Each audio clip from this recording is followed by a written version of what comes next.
Hey everyone, welcome back. In this video, I'm going to show you how to connect your personal email with HubSpot in 2025. So you can send emails directly from your CRM and keep all your contact activity in one place. Let's get started. First, log into your HubSpot account and click on the gear icon in the top right. That's your settings. Now on the left-hand side, you'll see a sidebar. Click on General and then go to the Email tab. Here, click on the button that says Connect Personal Email. A pop-up will appear where you can enter your email address.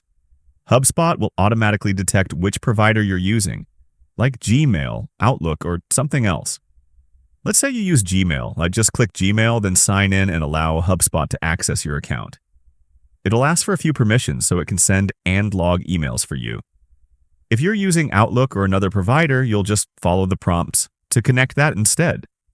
Once that's done, your inbox is now officially connected to HubSpot. Now you can go to any contact in your CRM, scroll down to their activity timeline, and start writing and sending emails right from there. All your messages will be automatically logged and tracked. And if you want to log emails that you send from outside HubSpot, like straight from Gmail, install the HubSpot browser extension for Chrome or Outlook. That way, your conversations still show up inside HubSpot. And that's it. Your email is now integrated and you're ready to work smarter inside your CRM. Hope this helped, and I'll see you in the next one.